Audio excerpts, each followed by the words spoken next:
আমাদের কোরবানি ইব্রাহিম আলাইহিস সালামের কোরবানি। যদিও কোরবানি প্রথা আদম আলাইহিস সালাম থেকেই চালু রয়েছে। আদম আলাইহিস সালামের এক ছেলে এক মেয়ে একসাথে জন্মগ্রহণ করত। আগের ছেলে পরের মেয়ে, পরের ছেলে আগের মেয়ে, এভাবে তিনি বিবাহ দিতেন। কাবিলের সাথে জন্ম নিয়েছিল ইকলিমা, আর হাবিলের সাথে জন্ম নিয়েছিল লিওয়াজা। ইকলিমা দেখতে বেশি সুন্দরী ছিল লিওয়াজার চেয়ে। সময় আসলে আদম আলাইহিস সালাম তার নীতি অনুযায়ী বিবাহের প্রস্তাব পেশ করলেন। কাবিল তা প্রত্যাখ্যান করল। কাবিল বলল, আমার সাথে যে মেয়ে জন্ম নিয়েছে আমি তাকে বিবাহ করতে ইচ্ছুক। আদম আলাইহিস সালাম পরিস্থিতি দেখে তাদেরকে কুরবানি পেশ করতে বললেন। তিনি বললেন, তোমরা কুরবানি পেশ করো, যার কুরবানি কবুল হবে সেই ইকলিমাকে বিবাহ করবে। পিতার পরামর্শে যেহেতু কাবিল জমি চাষ করত, মর্মে কিছু গম কোরবানি হিসেবে পেশ করল, আর ছাগল মেষ পালন করত কাবিল, মর্মে একটি দুম্বা কোরবানি হিসেবে পেশ করল। সে সময়ে আকাশ থেকে আগুন এসে কুরবানি জ্বলে যেত। যার জ্বলে যেত তার কুরবানি কবুল হয়েছে বলে প্রমাণিত হতো। বিষয়টি এখন হলে বোঝা যেত কার কুরবানি কবুল হচ্ছে আর হচ্ছে না। আল্লাহ তাআলা দয়া করে গোশত খাওয়ার সুযোগ দেওয়ায় মানুষ অবৈধ পয়সা দিয়ে কুরবানিতে প্রস্তুতি নিচ্ছে। সম্মানিত দিনী ভাই, আকাশ থেকে আগুন এসে হাবিলের কুরবানি চলে গেল, কাবিলের গমগুলি থেকে গেল। এতে কাবিল ক্ষিপ্ত হয়ে গেল। এ কথাই আল্লাহ তাআলা বলেন, অতলু নাবা ইবনাই আদামা ইদ কাররাবা কুরবানান। মুহাম্মদ সাল্লাল্লাহু আলাইহি সাল্লাম আপনি আদমের দুই ছেলের কাহিনী পড়ে দেখুন। যখন দুইজনের একজনের কুরবানি কবুল করা হয়েছিল, অপরজনের কুরবানি কবুল হয়নি। সামাজিকভাবে অপমান ঠেকাতে গিয়ে কাবিল হাবিলকে বলল, হাবিল, আমি তোমাকে হত্যা করব। কাবিল বলল, তুমি হত্যা করো, আমি তোমাকে হত্যা করব না। এই কথা হাবিল কাবিলকে বলল। রাসূল সাল্লাল্লাহু আলাইহি সাল্লাম পরিস্থিতি আলোচনা করতে গিয়ে বলেন, যখন জনগণের অবস্থা এমন হবে যে সমাজে কেউ হুঁশিয়ার মানুষ থাকবে না, সবাই হবে আগাছা, মারামারি হইচই বেড়ে যাবে, সেদিন বাড়িতে থাকা ভালো হবে বাইরে যাওয়ার চেয়ে। তখন সাহাবীগণ বললেন, আল্লাহর নবী, মারামারি বেড়ে গেলে বাড়িতে থাকি, তবুও যদি কেউ মারতে আসে তাহলে কি করব? তখন আল্লাহ রাসূল বললেন, তুমি আদমের দুই ছেলের ভালোটার মতো হবা। কাবিল বলল, হাবিল, আমি তোকে হত্যা করব। তো হাবিল বলল, তুমি হত্যা করো, আমি হত্যা করব না। পরিস্থিতি জটিল হলে মানুষকে আদম আলাইহিস সালামের দুই ছেলের ভালোটার মতো হওয়ার জন্য রাসূল সাল্লাল্লাহু আলাইহি সাল্লাম বলেন। আজ থেকে নিয়ে প্রায় ৫৫০০ বছর পূর্বে ইরাকের ব্যাবিলন শহরে উর নামক গ্রামে ইব্রাহিম আলাইহিস সালাম জন্মগ্রহণ করেন। ইব্রাহিম আলাইহিস সালাম যে কোরবানি করেছিলেন সে কোরবানি আমাদের কোরবানি। ইব্রাহিম আলাইহিস সালাম তার স্ত্রী সারাকে সাথে নিয়ে এক এলাকা দিয়ে পার হচ্ছিলেন। সে এলাকায় স্বামী স্ত্রী পার হতে পারে না।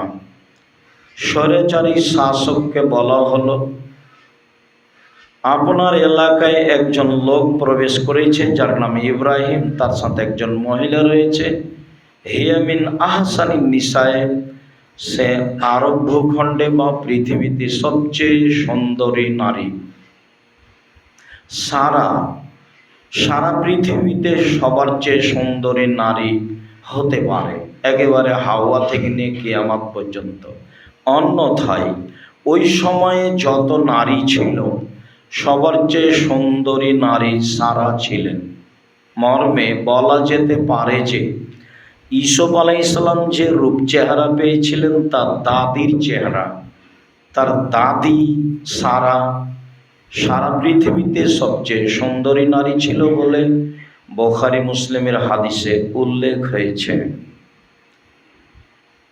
স্বৈরাচারী শাসক তার কাছে লোক পাঠালো। ইব্রাহিম আলাইহিস সালাম বললেন, সারা দেখো, আমাকে যখন বলেছে তোমার সাথেকে, তখন আমি বলেছি এটা আমার বোন। ফালা তুকাদ্দিবি বিহাদিসি, তুমি যেন আমার কথাকে মিথ্যা প্রমাণ করো না। তোমাকে যদি বলে এইটাকে, তুমি বলিও এটা আমার ভাই। সারা মনে রেখো, আল্লাহে ইন আলাল আরজে মুমিন গায়রি ওয়া গায়রুকে, আমি আর তুমি ব্যতীত মাটির উপরে আর কোনো মুসলমান নেই। মর্মে আমরা দুইজন ভাই বোনও বটে। ইব্রাহিম আলাইহিস সালাম চেষ্টা করলেন স্বৈরাচারী শাসকের হাত থেকে নিজেকে স্ত্রীকে রক্ষা করা, সম্ভব হলো না। তিনি নিরুপায় হয়ে স্ত্রীকে তার কাছে পাঠিয়ে দিলেন। সারা তার ঘরে ঢুকতেই স্বৈরাচারী শাসক দাঁড়ালো, তার গায়ে হাত লাগাবে। মর্মে সারা বললেন, থামেন, আগে অজু হবে, 2 রাকাত সালাত হবে, তারপরে কোনো কথা। অজু করে 2 রাকাত সালাত আদায় করে সারা বললেন, আল্লাহুম্মা ইন কুনতু আমানতু বিকা ওয়া বিরাসূলিকা ওয়া হাসানতু ফারজি ইল্লা যাওজি, হে আল্লাহ, আমি যদি তোমাকে আল্লাহ বলে বিশ্বাস করে থাকি আর তোমার নবী ইব্রাহিমকে নবী বলে বিশ্বাস করে থাকি, আর আমার জিন্দগিতে কখনো আমার লজ্জাস্থান আমার স্বামী ছাড়া অন্য কাউকে ব্যবহার করতে না দিয়ে থাকি, ফালা তুসাল্লিত আলায়াল কাফেরা, তাহলে তুমি এই নির্জন ঘরে কাফেরকে আমার উপরে জয় করো না। কথা শেষ হতে না হতেই স্বৈরাচারী শাসক অজ্ঞান হয়ে মাটিতে পড়ে গেল। সারা আল্লাহকে বললেন, আল্লাহ, এ যদি মারা যায় তাহলে আমরা দোষী সাব্যস্ত হব, আমরা আটকা পড়ে যাব, তুমি একে রক্ষা করো। বর্ণনার বিবরণে বোঝা যায় স্বৈরাচারী শাসক বলল, সারা তুমি একটু দোয়া করো আল্লাহর কাছে, আমি বেঁচে গেলে তোমার সাথে অন্যায় করব না। ঘটনা বারংবার 3 বার হলো। দোয়ার ভিত্তিতে ভালো হয়, আবারও অন্যায় করতে যাই। শেষ পর্যায়ে স্বৈরাচারী শাসক বলল, এই তোমরা কে আছো? তোমরা তো আমার নিকটে শয়তানকে পাঠিয়েছ, নিয়ে যাও একে, এর সাথে একটা কাজের মেয়ে হাজেরাকে দিয়ে দাও। মনে রাখবেন, জীবনে উপকার করলে আপনার কেউ ক্ষতি করবে, আপনি যার উপকার করবেন এটাই ঠিক। ক্ষতি স্বীকার করে মানুষের উপকার করতে হবে, এটাও ঠিক। 3 বার দোয়া করে যাকে বিপদ থেকে রক্ষা করলেন, সেই লোকই বলছে, এই কে আছো? তোমরা তো আমার কাছে শয়তানকে পাঠিয়েছ। সারাকে ও শয়তান বলে ঘোষণা করছে। যার দুয়াই 3 বার বিপদ থেকে রক্ষা পায় তাকেই শয়তান বলে। মনে রাখতে হবে, এটা পৃথিবীর স্বাভাবিক গতি। আপনি উপকার করলে সে ক্ষতি করবে, এটাই স্বাভাবিক হতে পারে, যা আপনি দেখে আসছেন। সম্মানিত দিনী ভাই, বলছিলাম সারা কাজের মেয়ে হাজেরাকে সাথে নিয়ে চললেন স্বামীর কাছে। স্বামীকে বললেন, আল্লাহ স্বৈরাচারী শাসককে সফল করেনি, সে আমাদের একটা কাজের মেয়ে যে দিয়েছে, তার নাম হাজেরা। ইব্রাহিম আলাইহিস সালাম স্ত্রী সারাও কাজের মেয়ে হাজেরাকে নিয়ে চললেন। এক পর্যায়ে সারা বললেন, হাজেরা, আমাদের তো কোনো ছেলে মেয়ে নেই, তুমি আমার স্বামীর সাথে বিবাহ বন্ধনে আবদ্ধ হও, আমাদের ছেলে মেয়ে হলে ভালো হবে। হাজেরা বললেন, দেখেন, যা আছি ভালো আছি, বিবাহ হলে ভালোবাসায় ফাটাল ফাটবে, যা আমি চাই না। একাধিকবার বলার পরে বিবাহ হয়েই গেল। সময়ের গতিতে ইসমাইল আলাইহিস সালাম জন্ম নিলেন। যা হওয়ার তাই হলো, দ্বন্দ্ব দেখা দিল। ইব্রাহিম আলাইহিস সালাম তার স্ত্রী হাজেরাকে সাথে নিয়ে, দুধের বাচ্চা ইসমাইলকে সাথে নিয়ে চললেন বনবাস স্বরূপ কাবা ঘরের পাশে। ফাওয়াজাহু মাইন্দা দাওহাতা ফাওকা জামজামা, তিনি তার স্ত্রী হাজেরা ও দুধের বাচ্চা ইসমাইলকে জমজম কূপের উপর কাবা ঘরের পাশে গাছের নিচে রেখে উল্টা ঘুরে যেতে লাগলেন। পিছনে পিছনে স্ত্রী হাজেরা হাঁটতে লাগলেন আর বলতে লাগলেন, ইব্রাহিম আইনা তাজহাব, আইনা তাজহাব ইব্রাহিম, ইব্রাহিম আপনি কোথায় যাচ্ছেন? অর্থাৎ রোকোনা বেহাজলাদি লাইসা বিন সলাশায়, আপনি এমন একটা উপত্যকায় ছেড়ে যাচ্ছেন যেখানে মানুষ তো নেই, ঘাস পাতাও নেই। আপনি আমাকে কিছু বলবেন না? বলেন কিছু।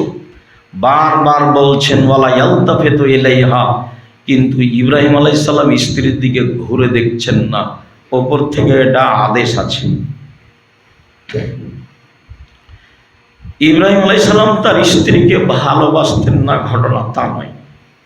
90 বছর বয়সে একটি সন্তান পেয়েছেন, সেই বাচ্চা এবং সেই স্ত্রীকে এইভাবে রেখে আসবেন তা হতে পারে না।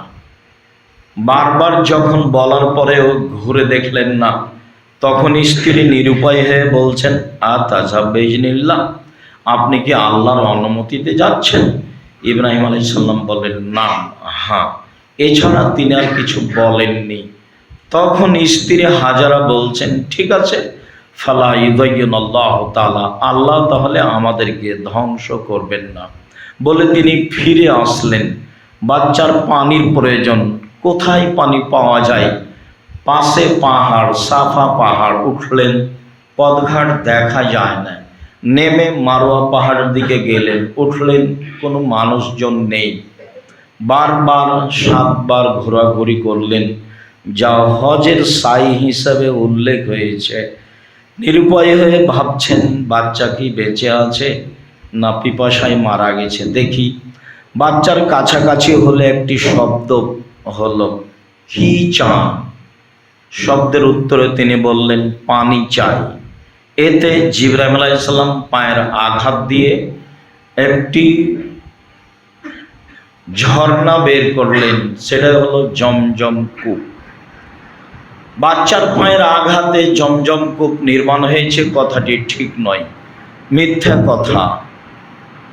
জিবরাইল আলাইহিস সালাম পায়ের আঘাত দিয়ে জমজম কূপ চালু করেছেন, এ কথাই ঠিক। জমজম মানে আটকানো, তিনি পানি আটকাতে লাগলেন।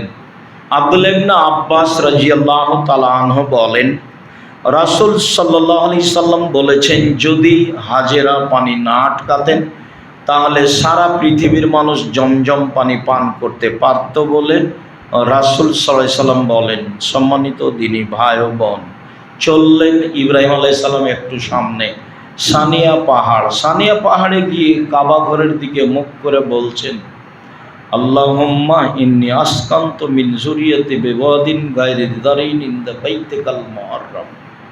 ইব্রাহিম আলাইহিস সালাম বলছেন, হে আমার প্রতিপালক, আমি আমার পরিবারের কিছু অংশ তোমার কাবা ঘরের পাশে রেখে দিলাম, যেখানে মানুষজন তো নেই, ঘাস পাতাও নেই। তুমি যা বলেছো তাই আমি করলাম। একটু আগে স্ত্রী যা বললেন, পরে স্বামীও তাই বললেন।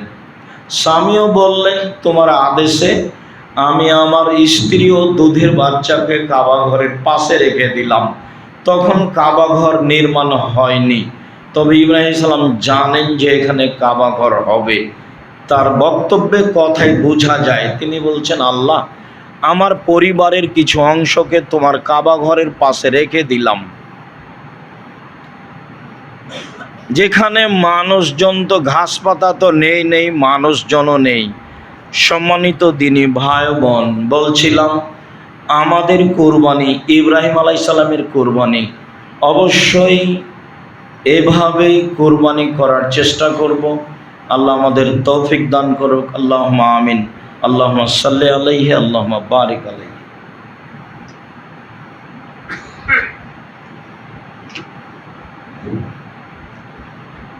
আলহামদুলিল্লাহ ওয়াহদা ওয়াসসালাতু ওয়াসসালামু আলা মান লা নাবিয়্যা বাদা ফালাম্মা বালাগা মাহু সা'য়া, যখন বাচ্চা দৌড়াদৌড়ি করতে পারে, দেখতে ভালো লাগে, এই সময়ে আল্লাহ বলছেন ছেলেকে কুরবানি করতে হবে।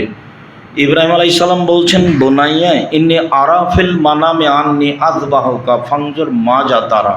বৎস, আব্বু, আমি স্বপ্নে দেখছি আমি তোমাকে কুরবানি করছি, তোমার মতামত কি? ছেলে বলছে, আবাতি ফাল মা তুমারও সাথে যদি ইনশাআল্লাহ মিনাস সাবিরিন। আব্বা, আপনি যা স্বপ্নে দেখেছেন তা বাস্তবায়ন করুন, আপনি আমাকে ধৈর্যশীল পাবেন। ফাসলামা, বাপ বেটা একমত হয়ে গেলেন। অতাল্লাহুল জাবিন, ছেলেকে তিনি উপর করে সইয়ে দিলেন। বারবার ছুরি চালাচ্ছেন, আসলে তো আল্লাহ ছুরিকে আদেশ করেছেন, ছুরি কোনো কাজ করবে না। এক পর্যায়ে আল্লাহ তাআলা বলছেন, ইব্রাহিম কাদ সাদ্দাকতা রুইয়া, ইব্রাহিম তুমি তোমার স্বপ্নকে বাস্তবায়ন করেছ, তোমার ছেলেকে কুরবানি করতে হবে এই ঠেকা আমার বাঁধেনি। আসলে আমি তোমাকে দেখছিলাম তুমি পরীক্ষায় পাস করতে পারো কি না, তুমি পরীক্ষায় পাস করে গেছো ইব্রাহিম। অফাদাইনাহু বিযিবহিন আযীম, আমি ইব্রাহিমের সন্তানকে বড় কুরবানির মাধ্যমে বাঁচিয়ে নিলাম। এ কথা আল্লাহ তাআলা বলেন। যেই কুরবানির দুম্বা পশুটি হাবিল কুরবানি হিসাবে পেশ করেছিল, সেইটি আল্লাহ লালন পালন করেছিলেন, সেইটি ইব্রাহিম আলাইহিস সালামকে কুরবানি করার জন্য দিলেন। আমাদের কুরবানি ইব্রাহিম আলাইহিস সালামের কুরবানি। বিগত কথার সাথে দু একটি কথা। তার প্রথম কথাটি হচ্ছে এই যে মহিলারা স্বামীর নাম ধরে ডাকতে পারে নির্দ্বিধায়, স্বামী তো স্ত্রীর নাম ধরে ডাকতে পারেই। দেখলেন হাজেরা ইব্রাহিম আলাইহিস সালাম নাম ধরে বলছেন, ইব্রাহিম কোথায় যাচ্ছেন, আমাকে একটু বলবেন না? বারবার বলছেন, ইব্রাহিম কোথায় যাচ্ছেন?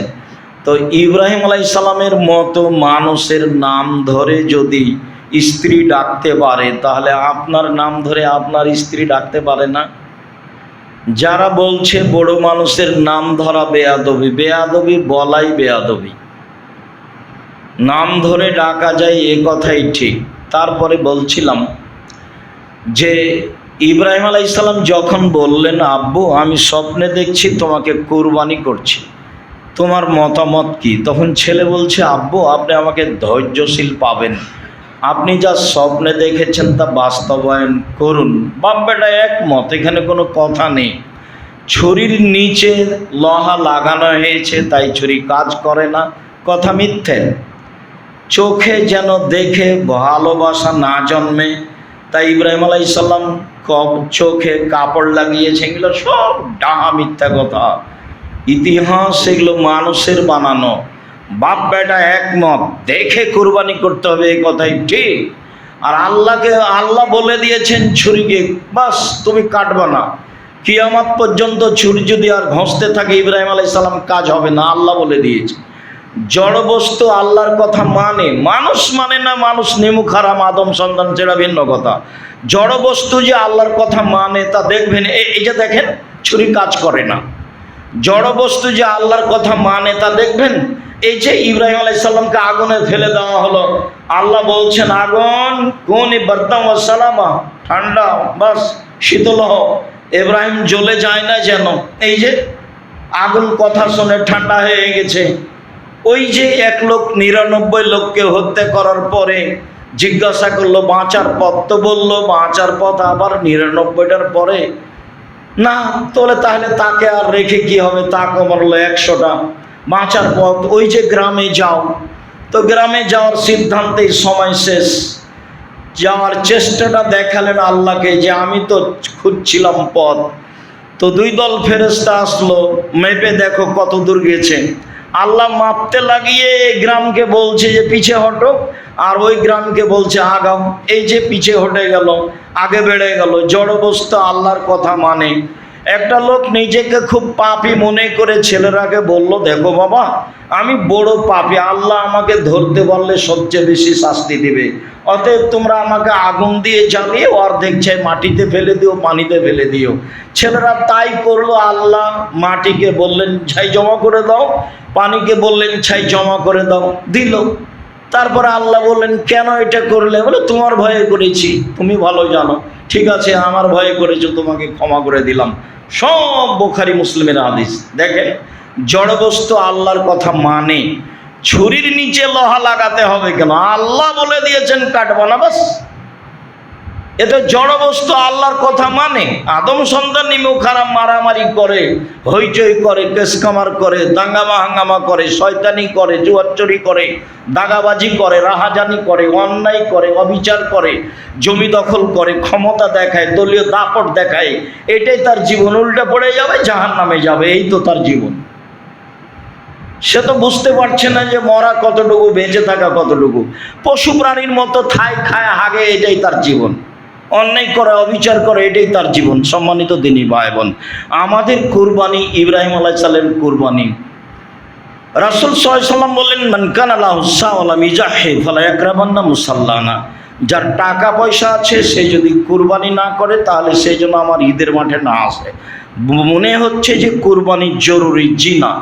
কুরবানি গুরুত্বপূর্ণ সুন্নাত, করলে বেশি নেকি, না করলে কোনো নেকি নেই। যেসব মাধ্যম দিয়ে জান্নাত কিনা যায়, যেসব মাধ্যম দিয়ে আল্লাহকে সন্তুষ্ট করা যায়, জান্নাত পাওয়া যায়, তার একটি বড় মাধ্যম হলো কুরবানি।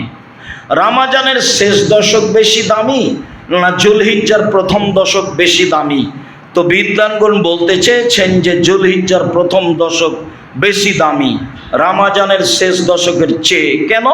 রমজানের শেষ দশক আছে একটা জিনিস, লাইলাতুল কদর, আর যুলহিজ্জার প্রথম দশকে আছে তিনটে জিনিস। এক, কুরবানি; দুই, আরাফা; তিন, হজ। যার কারণে যুলহিজ্জার প্রথম দশকই বেশি ভালো রমজানের শেষ দশকের চেয়ে। এত দামি যে প্রথম দশক, সবচেয়ে প্রিয় ইবাদত আমি করব কি? আমি 1 নম্বরে করব 1 থেকে 9 পর্যন্ত রোজা, সিয়াম থাকবো।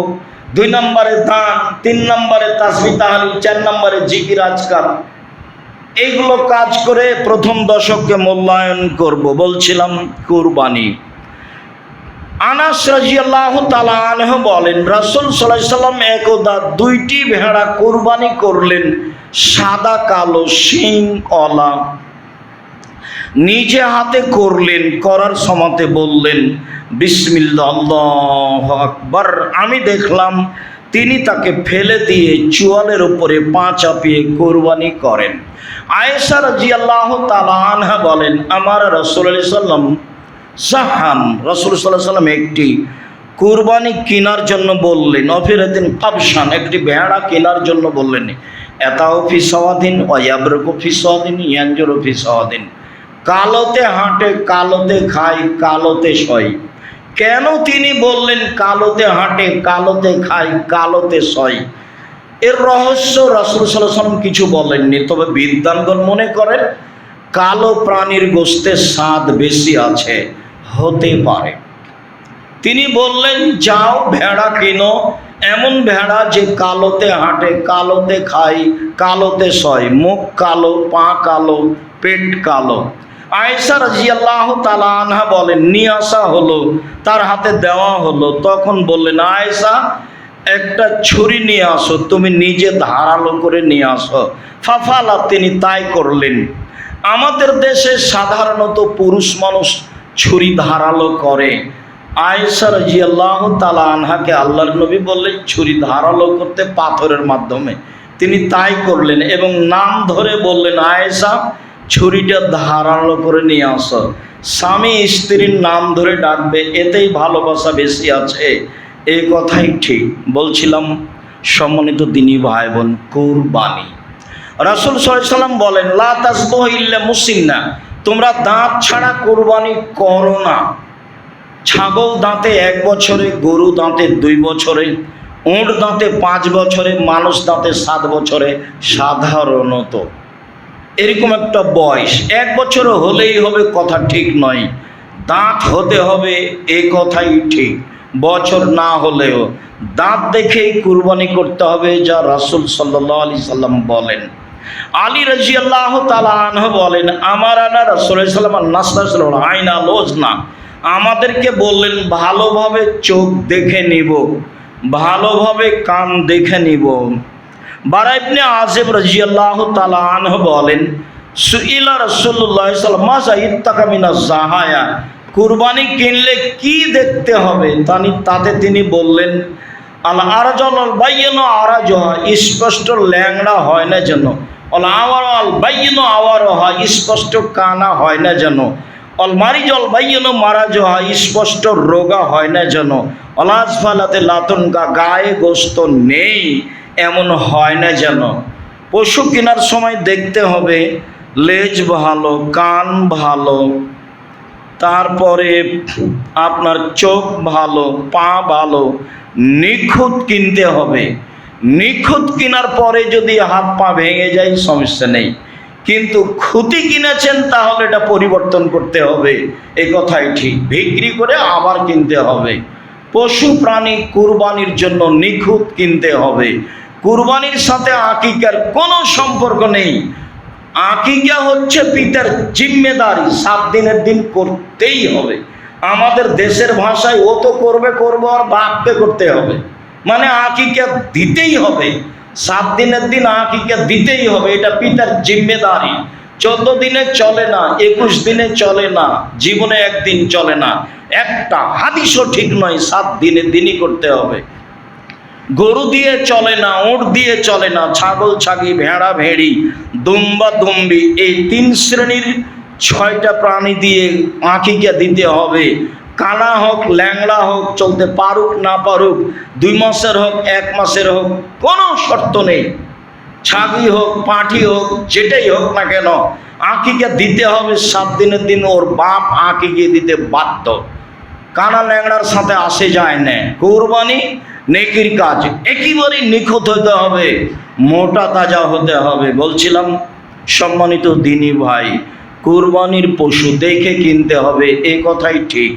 জাবের রাদিয়াল্লাহু তাআলা আনহু বলেন, রাসূল সাল্লাল্লাহু আলাইহি ওয়াসাল্লাম বলেছেন, আল বাকরাতুন সাবাতিন আল জাজুরান সাবাতিন, গরু 7 জনের পক্ষ থেকে, ওট 7 জনের পক্ষ থেকে।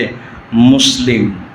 ইবনে আব্বাস রাদিয়াল্লাহু তাআলা আনহু বলেন, কুন্না মান নবী সাল্লাল্লাহু আলাইহি সাল্লাম ফি সাফারিন, আমরা একদা সফরে রাসূলের সাথে ছিলাম। ফাহাজার লাজহা, কুরবানি চলে আসলো। ফাস্তারাকনা, আমরা অংশগ্রহণ করলাম। গরুতে 7 জন আর উটে 10 জন। বুখারী মুসলিম। সম্মানিত দিনী ভাই, ভাগে কুরবানি চলবে, এটা হাদিসে বোঝা যাচ্ছে।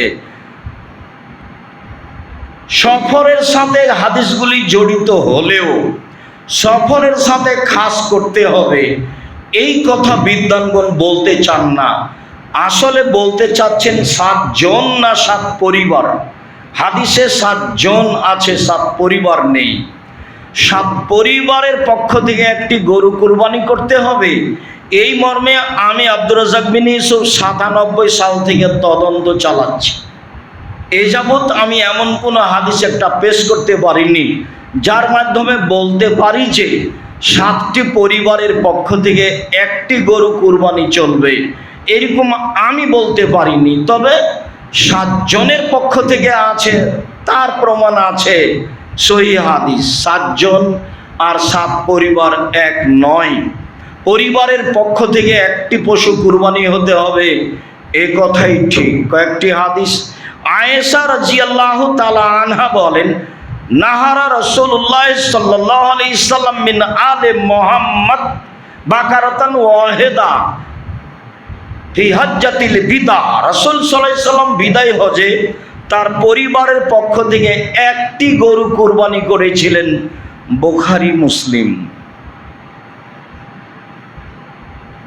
আবু হুরায়রা রাদিয়াল্লাহু তাআলা আনহু বলেন, রাসূল সাল্লাল্লাহু আলাইহি সাল্লাম তার এবং তার আল্লাহু আকবার, এরপরে তিনি জবে করলেন। বুখারী মুসলিম 2, 3। রাসূল সাল্লাল্লাহু আলাইহি সাল্লাম বিদায় হজের লম্বা ভাষণে বললেন, মেখলা বিবি সুলাইম বলেন, কুল্লামা রাসূলুল্লাহ সাল্লাল্লাহু আলাইহি আরাফা, আমরা রাসূলের সাথে আরাফায় ছিলাম। তিনি বক্তব্যের এক পর্যায়ে বলেন, ইয়া আইয়ুহান নাস, হে পৃথিবীর জনগণ, ইন্না লিকুল্লি আহলি বাইতিন উযিয়া ফি কুল্লি আম, প্রত্যেক বছর একটা পরিবারের পক্ষ থেকে অন্তত একটা কুরবানি হতে হবে। পৃথিবীর জনগণ শুনে রেখো, প্রত্যেক পরিবারের পক্ষ থেকে অন্তত একটি কুরবানি হতে হবে। আতা রাদিয়াল্লাহু তাআলা আনহু বলেন, আমরা আবু আইয়ুব আনসারীকে জিজ্ঞাসা করলাম, কাইফা কানাতিজ যাহায়া ফি আহদি রাসূলিল্লাহ সাল্লাল্লাহু আলাইহি ওয়াসাল্লাম, রাসূলের যুগে কুরবানি কেমন ছিল? তিনি বললেন, ও রাজুল ইজাহি আশাতা আও বিশাতা আনহু আনা আহলি বাইতিহি, একজন ব্যক্তি একটা ছাগল জবে করতেন তার পক্ষ থেকে, তার পরিবারের পক্ষ থেকে। ইয়াকুলুনা ইয়াতইমুনা, তারা খেত এবং খাওয়াতো। তিরমিজি হাদিস সহিহ। সম্মানিত দিনী ভাই, আমরা বলছিলাম একটা পরিবারের পক্ষ থেকে একটা কুরবানি হতে হবে। অন্তত 100টা জবে করেন, কুরবানি হওয়া ভালো, একাধিক করেন। সারা জীবন ভাই ভাই ভিন্ন থাকে, কুরবানির সময় এসে 3 ভাইয়ের টাকা জমা করে একটা গরু কিনতে হবে, এই হিসাব হবে না। ভাত ভিন্ন যখন, সংসার ভিন্ন তখন, ভাত ভিন্ন যখন, সংসার ভিন্ন তখন সংকীর্ণ পথে যান কেন? আমি আমার বাপ চাচাকে চিরদিন দেখেছি ভাগে কুরবানি দিতে। আমরা যেদিন থেকে বুঝেছি সেদিন থেকে যায় না। ভাগে কুরবানি দিতে হবে আপনাকে, এটা কে বলে দিল? মানুষ দাপট দেখাচ্ছে, সেটা ভিন্ন কথা। দাপট সেটা ভিন্ন জিনিস। মানুষ তো বলছে, কে বলেছে ভাগে কুরবানি চলবে না? মানুষ তো কথা বলছে, আমরা ওই কথার উত্তর দিতে যাইনি। 7 জনের 7 পরিবার এক নয়, এ কথা বলছি। মাওলানা আব্দুল্লাহ কাফি আল কুরাইশি রাহিমাহুল্লাহ, আহলেদের শীর্ষস্থানীয় মানুষ, তিনি বলছেন একটি গরুতে 7টি পরিবার অংশগ্রহণ করতে পারবে, এরকম হাদিস আমি আব্দুল্লাহ কাফি আল কুরাইশি জানি না। ফতোয়া মাসাইল বই, 60 সালে তিনি ইন্তেকাল করেছেন, আমাদের জন্মের আগে। তার কথা চলে না, আপনার কথা চলে? একটা পরিবারের পক্ষ থেকে একটা পশু কুরবানি হতে হবে, এ কথাই ঠিক। আপনি গোশতের আশায় কুরবানি করেন না, নেকির আশায় কুরবানি করেন। যেসব মাধ্যম দিয়ে আল্লাহকে খুব বেশি সন্তুষ্ট করা যায় তার একটা বড় মাধ্যম কুরবানি। আপনি কুরবানিকে গোশত মাধ্যম মনে করিয়েন না, আল্লাহকে সন্তুষ্ট করার একটা বড় মাধ্যম মনে করেন। ভালো করে মনে রাখবেন, আল্লাহকে যেসব সন্তুষ্ট করার বড় বড় মাধ্যম রয়েছে তার একটা বড় মাধ্যম হলো কুরবানি। টাকা বেশি আছে, রাজস্থান থেকে উট কিনে নিয়েছেন, টাকা কম আছে ষাঁড় কিনেন, টাকা কম আছে খাসি কিনেন, টাকা কম আছে ছাগি কিনেন, টাকা কম আছে ভেড়া ভেড়ি কিনেন। আজও ভেড়া 3000 টাকাতে পাওয়া যাবে, 7000 টাকা, 10,000, 20,000 টাকা ভাগে লাগে। কি বুঝাতে চাচ্ছেন আপনি? গোশত খাওয়ার জন্য কুরবানি করিয়েন না, মানুষের তাকতের উপরে কুরবানি করিয়েন না। আমি আব্দুর রাজ্জাক বিন ইউসুফ বলছি, আমি আপনার পাশের মানুষ, আমি আপনার সাথে আছি। আমি শরীয়ত সব বুঝিয়ে কথা নয়, ভালো বুঝিয়ে কথা এবং তদন্ত করে কথা। আমার লম্বা সময়ে একটা গরুতে 7টা পরিবার অংশগ্রহণ করতে পারবে এমন হাদিস আমি অবগত হতে পারিনি মর্মে দেশবাসী, এলাকাবাসী, নিজের জন্মভূমির লোকজনকে বলতে চাই, সারা পৃথিবীর মানুষকে বলতে চাই, আল্লাহকে সন্তুষ্ট করার জন্য অন্তত একটা প্রাণী কুরবানি করুন, বেশি করুন, ভালো হবে। সবাই ইনকাম করে, আপনার ছেলেরা সবাই করুক, করুক না, গরিব মানুষ খাক না কেন? কেন আপনার ভিতরে এত সংকীর্ণতা আসলো যে তাহলে তো যা গ্রামে যারা গরিব আছে ওদেরই গোশত বেশি হয়ে গেল? হোক না কেন? এইটাতে আপনি ছোট দিকে আসছেন কেন? গোশত 3 ভাগ করতে হবে, 1 ভাগ দিয়ে আসতে হবে, মাথা পিছু ভাগ করতে হবে, এটা পছন্দ হয়নি। না যাই হারাম বলতে চায় না, 3 ভাগ করা হারাম বেদাতে এ কথা বলতে চায় না। 3 ভাগ করেছেন, 1 ভাগ দিয়ে এসেছেন, বাস একটু ধৈর্যের পরিচয় দেন, ওটা থাক। ওটা যারা দেয়নি তারাই ভাগ করে নেক, আর নাহলে আরও কিছু কম দিয়ে আসেন। গ্রাম্য পঞ্চায়েত শুধু কুরবানির দিন দেখতে হবে, নামাজ পড়ে না সেদিন দেখতে হয় না, শুধু ওই ফেতরা দেওয়ার দিন দেখতে হবে? সর্দার সাহেব, গ্রামবাসী ভুল হিসাব। আমি অনেক দিন থেকে গ্রামে বসবাস করি না, গ্রামের কর্মকাণ্ড আমাকে ভালো লাগে না, আজও আমি পছন্দ করি না। তবে আমি আপনার সাথে আছি, মর্মে আজকেই আপনাকে দলীয় দাপট দেখাতে হবে, ক্ষমতা দেখাতে হবে, গ্রাম্য সরকারের গতিবিধি দেখাতে হবে, তা নয়। এটা ঠিক নয়। ভাগে কোরবানি করিয়েন না। কম টাকা দিয়ে ভেড়া কিনেন, ছেলে মেয়ে আছে, টাকা পয়সা আছে, 10টা কিনেন, তাতে আসে যায় না। 3 ভাগ করলে গুনাহ হবে না, তার চেয়েও কম করেন, তবে যা দিয়েছেন তা ভাগ করিয়েন না। ভাগ করলে পাপ হবে এই কথা আমাদের তদন্তে আসে না, তবে ভাগ না করাই ভালো। আরও দেন, বেশি দেন, যারা দেয়নি তারা বেশি পাক। বলছিলাম কুরবানি, চন্দ্র উঠলে নখ কাটা যাবে না, চুল কাটা যাবে না, এ কথাই ঠিক। হাদিস বুখারী মুসলিম। তবে হাদিসের ভাষা যা, তাতে যে কুরবানি দেবে মালিক, তার জন্য এটা জরুরি হুকুম। পরিবারের জনগণ তার অধীনস্থ নয়। যদিও সবার পক্ষ থেকে কুরবানি হচ্ছে মর্মে ভালো হতে পারে, সবাই নখ চুল না কাটুক, তবে যে ব্যক্তি কুরবানি দিচ্ছে তার প্রতি এ আদেশ। বলছিলাম যেসব মাধ্যম দিয়ে আল্লাহকে সন্তুষ্ট করা যায় তার একটি বড় মাধ্যম কুরবানি। বৈধ পয়সা দিয়ে কুরবানি করুন, ভালো হবে। প্রত্যেকটা পরিবারের পক্ষ থেকে কুরবানি করুন, ভালো হবে। নিখুঁত প্রাণী কুরবানি করুন, ভালো হবে। কুরবানির সাথে আকিকার কোনো সম্পর্ক নেই। কুরবানির সাথে আকিকার কোনো সম্পর্ক নেই। আকিকার গোশত ভাগ করতে হবে 3 ভাগে, এ কথা নয়। পাড়া প্রতিবেশীকে দিতে হবে, এ কথা নয়। কাউকে দিতে হবে, এ কথা নয়। আকিকার নিজস্ব গোশত আমি খাবো কি দেবো সেটা আমার ব্যাপার। দেশের প্রথা আছে দেওয়া, দেন না, দেওয়া খারাপ কিছু নয়, আরও ভালো দেন। একটা পরামর্শ দিই, বা আকিকার খাসি জবাইরা গ্রামবাসীকে দাওয়াত দিয়ে দেন, একটা লম্বা খাবার খাওয়িয়ে দেন, ভালো হবে। গ্রামের সাথে তো খালি হুড়াহুড়ি হয়, খাওয়ানো তো হয় না। অত হুড়াহুড়ি কমিয়ে খাওয়ালে তো ভালো হয়, খাওয়ানোই ভালো। চেষ্টা করেন, ভালো হবে। পরস্পরের ভ্রাতৃত্ব ভালোবাসায় বজায় রাখার চেষ্টা করুন, ভালো হবে। বলছিলাম আকিকার সাথে কোরবানির কোনো সম্পর্ক নেই। কোরবানি আল্লাহকে সন্তুষ্ট করার জন্য হয়ে থাকে। সম্মানিত দিনী ভাই, গ্রামবাসী, এলাকাবাসী, বৈধ পয়সা দিয়ে কোরবানি করুন। আমাদের পক্ষ থেকে জোরালোভাবে পরামর্শ থাকছে। খুতবার শেষে এসে বলছি, যারা এই মসজিদ নির্মাণ করেছে আমরা তাদের জন্য আন্তরিকভাবে দোয়া করি। আল্লাহ, তুমি তোমার রাসূল যেভাবে বলেছে সেভাবে তুমি এটা কবুল করো। রাসূল সাল্লাল্লাহু আলাইহি ওয়াসাল্লাম বলেছেন, মাম্বানা লিল্লাহি মসজিদান বানাল্লাহু লাহু বাইতান ফিল জান্নাহ। কেউ